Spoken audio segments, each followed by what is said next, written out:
자, 오늘은 로마서 강의 51번째, 51번째 시간이고요. 성령님이 우리를 인도하실 때, 성령님이 우리를 인도하실 때라는 제목으로 함께 하나님의 말씀 보겠습니다. 할렐루야. 자, 이제 집중하시고 주의 말씀 들으십시다. 자, 시선은 누구를 향해야 됩니까? 저를 보셔야 돼요. 네.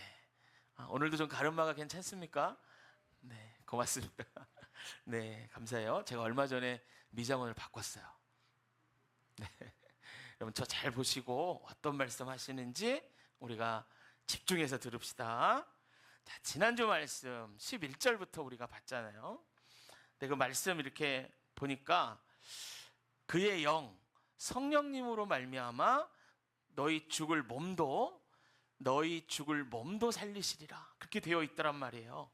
근데 이 몸을 살리신다는 게 뭔가? 그것은 계시록에 나오는 불과 유황으로 타는 못에 던져지는 둘째 사망이 없는 거라고 했어요.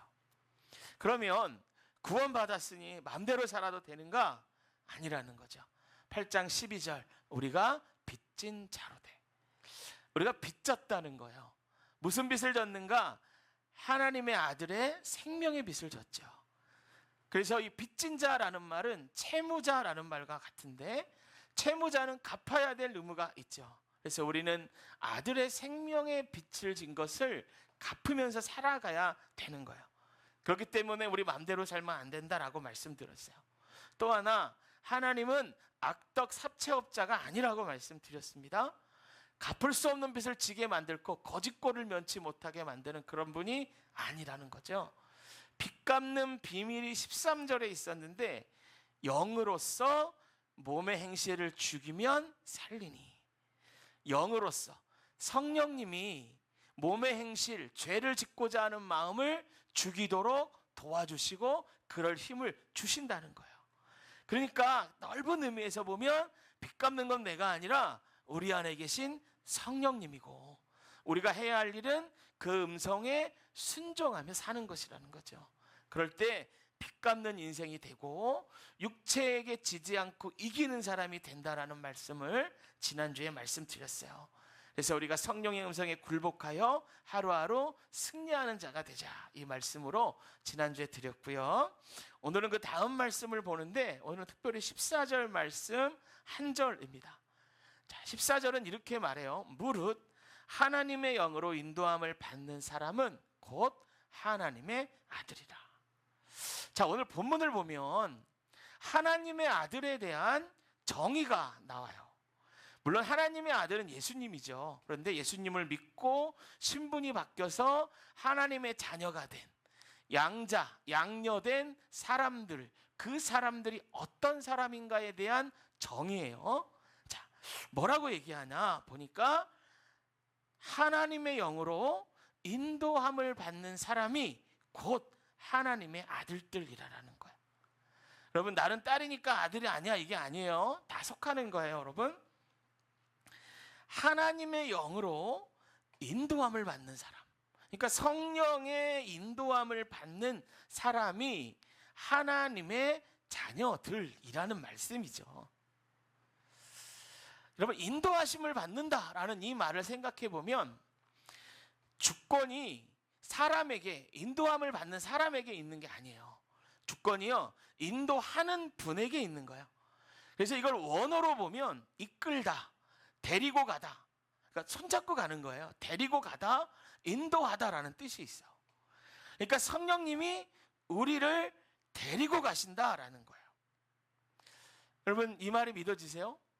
우리가 예수를 믿기 시작할 때 성령님이 우리를 데리고 가시기 시작하는 거예요. 여러분, 인도하는 거는 인도하는 자에게 주권이 있다 그랬어요. 그래서 우리가 가고 싶은 대로 이제 가는 게 아니라 성령님이 데리고 가고 싶은 곳으로 간다라는 거예요. 여러분, 오늘 본문에 보면은 처음 시작하는 말이 무릇이라는 말이거든요. 근데 이 말을 이렇게 헬라어로 직역하면요, 이 무릇이라는 말보다 누구나 누구든지로 해석하는 게 맞을 때가 있어요. 이게 호수스라는 단어인데요. 이거를 형용사로 해석하면 무엇만큼, 무릇이나 뭐 이렇게 되고, 이것을 대명사로 해석하면은 누구든지, 누구나 이렇게 해석이 되거든요. 그래서 우리말 성경이나 이런 다른 번역된 성경들을 보면 이 14절을 이렇게 해석해요. 누구든지 하나님의 영으로 인도함을 받는 사람들은 하나님의 아들들입니다. 그러니까 여러분, 누가 하나님의 영으로 인도함을 받을 수 있는가? 누구든지라는 거예요. 어떤 사람이든지 우리가 예수 그리스도를 영접하고 그 안에서 온전히 하나님으로 덧입었을 때 하나님이 우리를 인도하기 시작한다라는 거예요. 여러분, 만약 우리가 어떤 유력한 사람의 제자가 된다라고만 생각해 보세요. 그럼 뭐가 필요할까요? 일단 그 유력한 사람의 제자가 되기 위한 어떤 조건을 만족시켜야 할 거예요. 일단 가방끈이 길어야겠죠. 대학이 어디 나왔나, 어디까지 공부했나, 이거 살펴볼 거예요. 어떤 좋은 가문이 필요할 수도 있어요. 성품도 좋아야 되고, 어떤 사람은 전과 기록을 막 이렇게 뒤져가지고 잘못한 건 없나 살펴보고 그걸 통과해야 될 수도 있어요. 만약에 돈을 내고 지금 막 전 세계적으로 유명한 석학에 제자로 들어갈 수 있다 그러면 얼마를 내야 할까요? 스승의 커리어가 좋으면 좋을수록 더 많은 돈을 내야 될 거예요. 그런데 오늘 성경은 하나님의 자녀가 되는 자격을 이렇게 말해요. 누구든지. 할렐루야. 누구든지라는 거예요. 여러분, 이 누구든지라는 말은 자격을 보지 않는다는 거예요. 조건을 보지 않는다는 거예요. 환경과 가문과 우리의 과거와 재산을 보지 않는다는 거예요. 여러분, 가방끈에는 관심조차 없어요. 어떤 사람이든지 괜찮다라는 거예요. 이것이 정말 말할 수 없는 축복이고 우리에게 주시는 놀라운 은혜인 줄로 믿습니다. 할렐루야. 크게 한번 아멘 해봅시다. 할렐루야. 여러분, 이 누구든지라는 이 축복과 기회가 우리 앞에 있어요. 그런데 이 은혜를 다 무산시키고 축복의 기회를 날려버리는 아주 무서운 착각이 있어요. 여러분, 그게 뭔 줄 아세요? 여러분, 한번 생각해 보세요. 운동장에 그 트랙이 있고 우리가 운동장을 달리는 100m 선수들이에요. 그러면 성경이 말하는 이 누구든지라는 것은 출발선에 선 사람을 말할 거야? 아니면 결승선에 골이 난 사람을 말할 거야? 누구를 말할까요? 출발선에 선 사람을 말한단 말이에요. 이 누구든지 아들이 될 수 있는 이 자격을 갖춘 그 사람들은 출발선에 선 사람이에요. 그런데 착각해요. 이 자격을 얻었으니 다 끝났다, 되었다 하는 거예요. 이거는 무서운 착각이에요. 여러분 기억하세요. 누구든지는 출발선이에요. 출발선이에요. 우리가 육상 선수인데 출발선에 서 있는데 결승선에 있다라고 착각하고 있다라고 한번 생각해 보십시다. 그러면 달릴 준비를 하고 모든 사람이 이제 땅 소리가 나서 달리기 시작할 때 출발선을 결승선으로 착각한 그 사람은 달릴까요? 안 달리겠죠. 그리고 정말 최선을 다해서 있는 힘을 다해 달리는 사람을 보고 뭐라고 말할까요? 아유, 저 미련한. 이미 다 왔는데 왜 뛰어? 그러나 여러분, 경기가 끝나면 알아요. 열심히 뛴 사람과 자신의 차이가 얼마나 큰지 알아요. 자기가 얼마나 미련한 짓을 하고 있었던지 알게 돼요.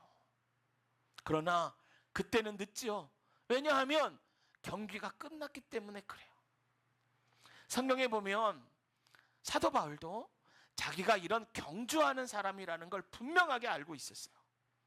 빌립보서 3장 14절에 보면 이렇게 말해요. 제가 읽을 테니까 그냥 들으세요. 표대를 향하여 그리스도 예수 안에서 하나님을 위하여 부르심의 상을 위하여 달려가노라. 할렐루야. 표대를 향하여, 이게 무슨 말이냐? 결승선을 향하여 자기가 뛰고 있다라는 거예요. 근데 무엇을 위해 뛰는가? 목적이 분명해요. 부르심의 상을 위하여. 할렐루야, 할렐루야. 여러분, 결승선에 가면 상 주시는 이가 있다라는 겁니다. 있다라는 거예요. 이걸 알고 출발선에 선 바울은 착각하지 않고요, 경주를 시작하여 결승선에 달하는 끝까지 쉬지 않고 달렸어요. 평생 동안 이 경주를 게을리하지 않았어요. 그랬더니 사도 바울이 결승선에 도착할 때가 있더라는 거예요. 그리고 그가 이 결승선에 섰을 때 자기의 영적 아들이었던 디모데에게 마지막으로 편지를 써요. 이게 뭐냐면 우리가 성경에 있는 디모데 후서입니다. 디모데 후서는 사도 바울이 로마 감옥에 두 번째 투옥됐을 때 그 감옥 안에서 쓴 편지예요. 이때 바울은요, 자기가 순교할 거라는 걸 다 알고 있었어요. 첫 번째 로마 감옥에 투옥됐을 때는 편지를 쓰면서 그렇게 얘기했어요. 야, 이제 겨울을 나야 되는데 저기 가면 내가 겨울 외투 있어, 그것 좀 갖다 주고, 저기 가면 내가 가죽으로 쓰던 책 있거든, 그것 좀 갖다 줘, 감옥 안에서. 그렇게 편지에 썼거든요. 근데 두 번째 편지는 내용이 전혀 달라요. 디모데후서 4장 6절 이렇게 말해요. 전제와 같이 내가 벌써 부어지고 나의 떠날 시각이 가까워 왔도다. 전제는 뭐냐면 하나님께 드리는 제사 중에 제물을 완전히 태워드리는 이 제사예요. 여러분, 소나 양을 제물로 이렇게 드릴 때 불로 태우는 이 화제를, 번제를 드릴 때 이 제물이 안 타잖아요. 그러면은 이 부싯갱이 같은 걸로 뒤집어 가지고 다 태우는 거야, 다. 어떤 제사는 넓적다리나 이런 데는 제사장이 먹을 수도 있고, 예배를 드리고 모든 사람이 그 제물로 즐길 수도 있는 제사도 있는데, 전제는 그렇지 않아요. 제물을 다 태워요, 하나도 남김없이.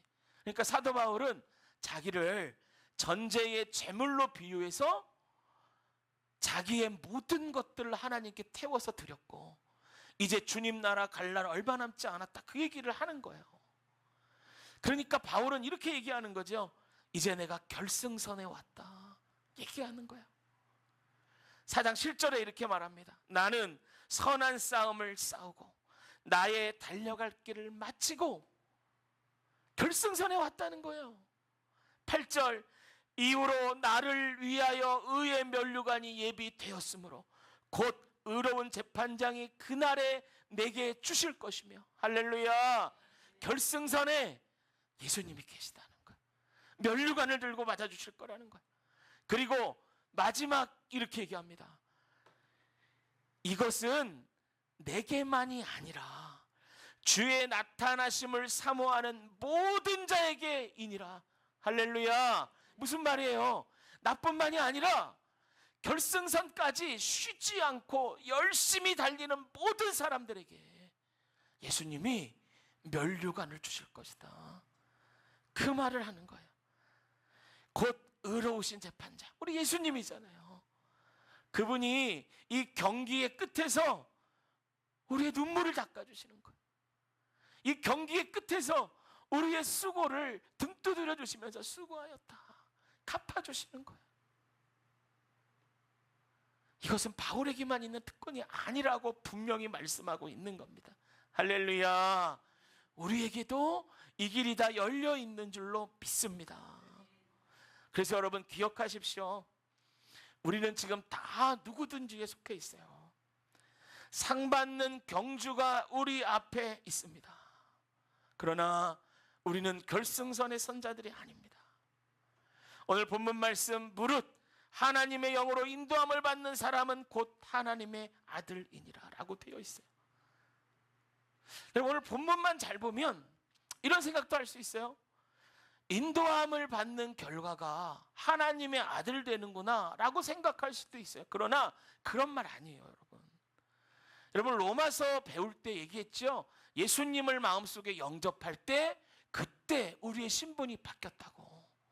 그럼 이게 뭘 얘기하냐면, 성경은 하나님의 자녀와 성령의 인도함을 받는 사람을 구분짓지 않는 거예요.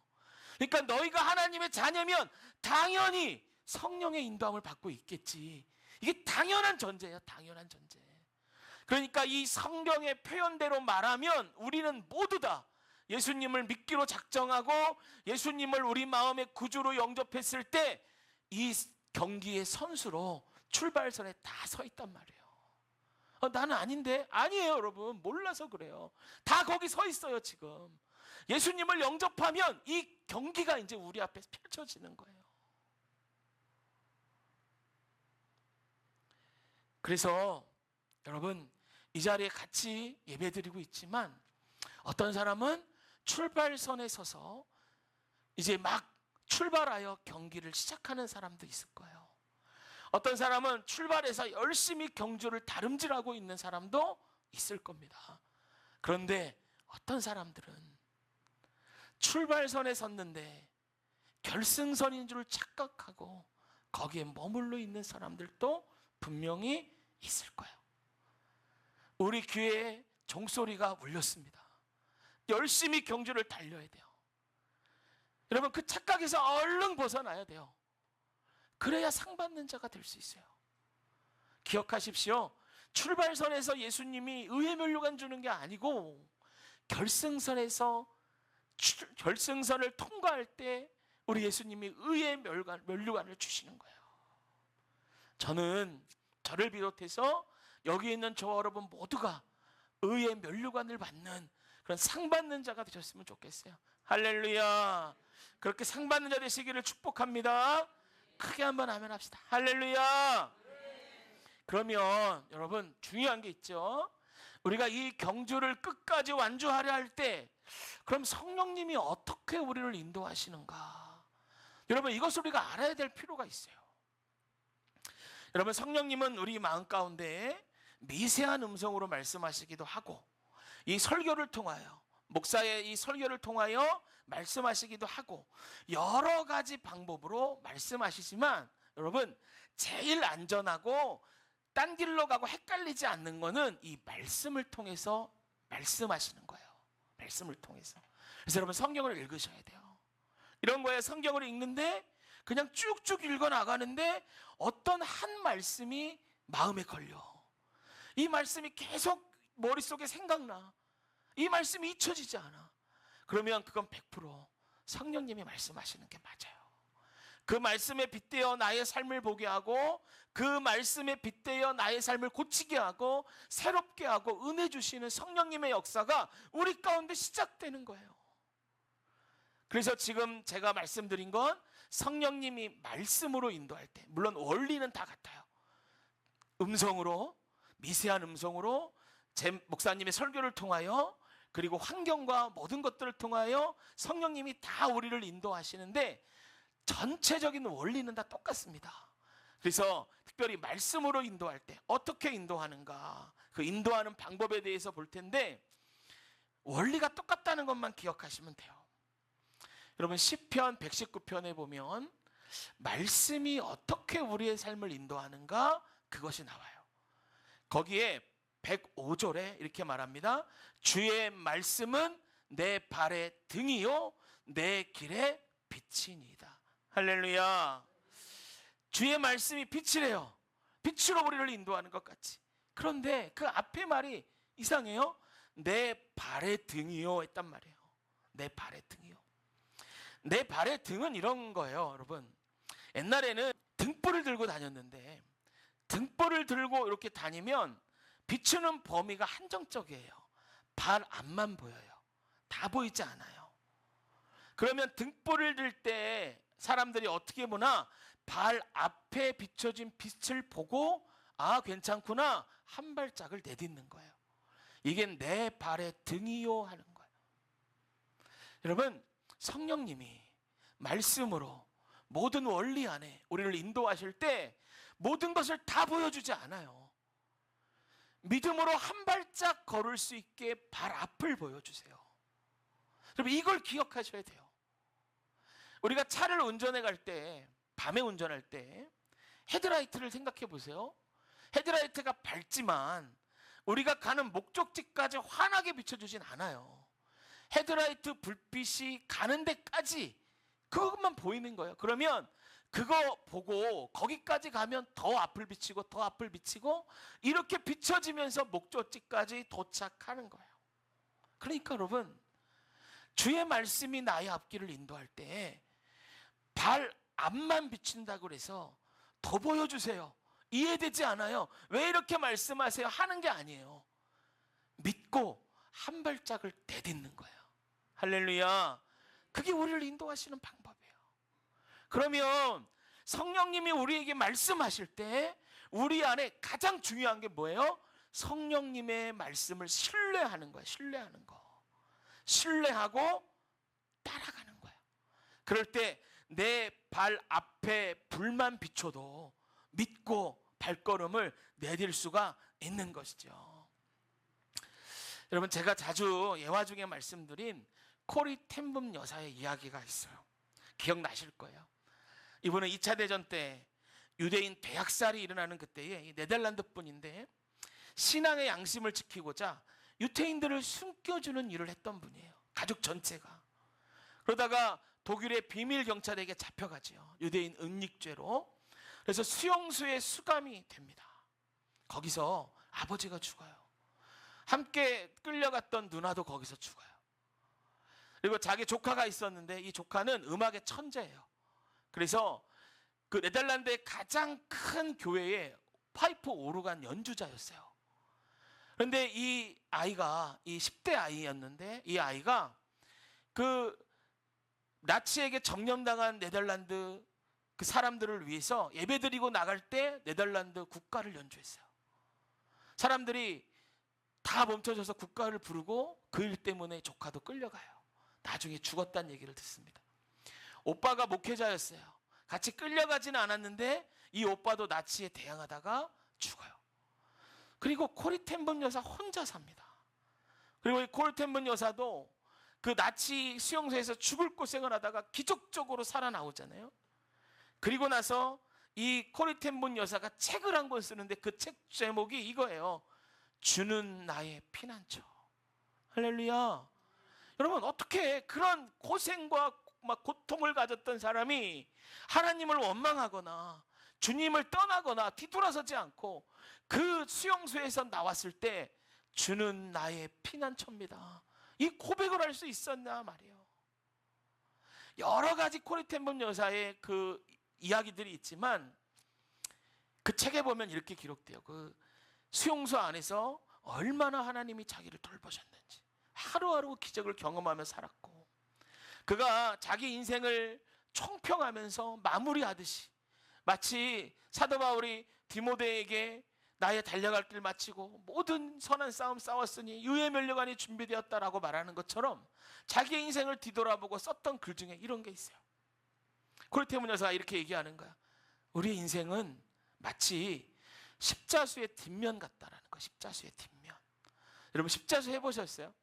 십자수를 이렇게 하면은 앞면은 멋진 그림이 있지만 이 뒷면은요 막 실이 삐져나오고 이게 무슨 그림을 한 건지 어떤 수를 놓은 건지 전혀 몰라요. 엉망이라고 뒷면을 보면.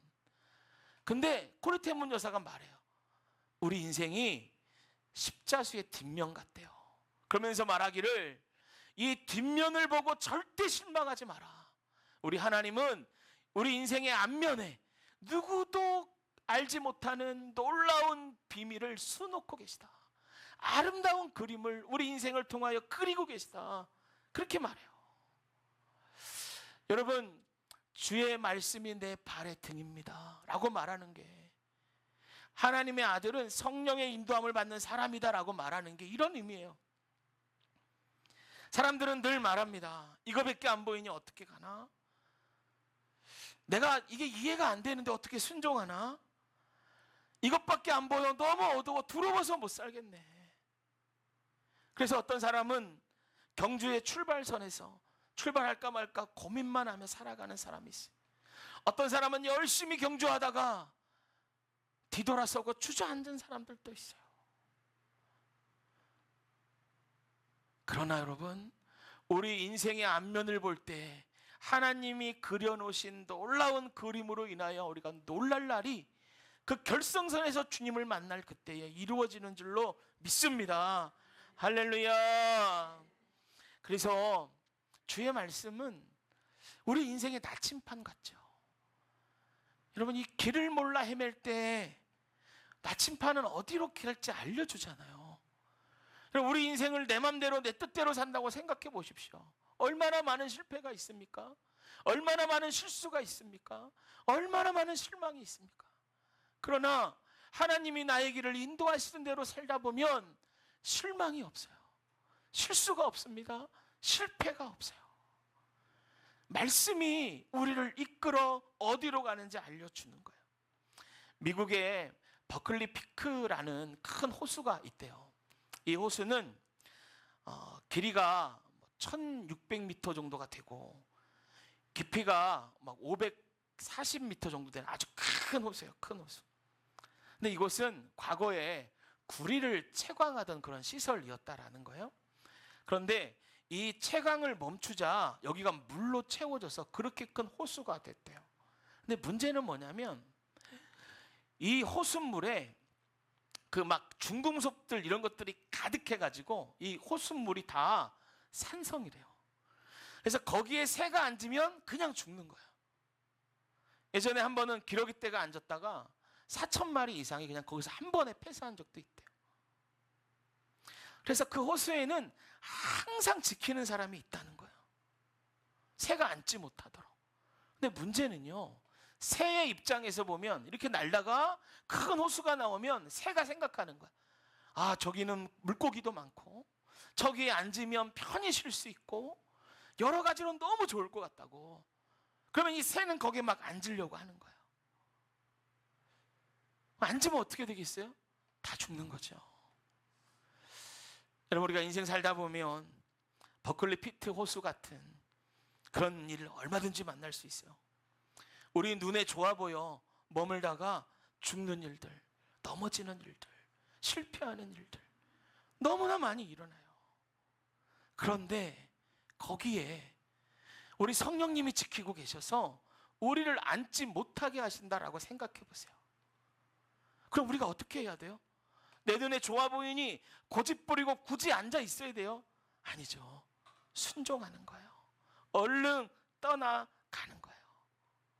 그래서 오늘 본문이 말하는 겁니다. 무릇 하나님의 영으로 인도함을 받는 사람은 곧 하나님의 아들들이라. 할렐루야. 여러분, 우리가 믿음의 경주에 어디에 서 있든지 끝까지 다름질하여 주님이 주시는 상 받는 저와 여러분 되시기를 축복합니다. 경주를 할 때 성령님의 음성을 따라 달려가시고 순종하며 살 때 끝까지 우리가 그 경주에 승리할 수 있을 줄로 믿습니다.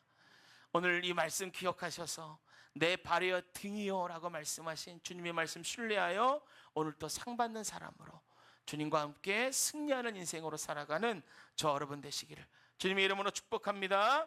할렐루야. 잠깐 우리 기도하겠습니다.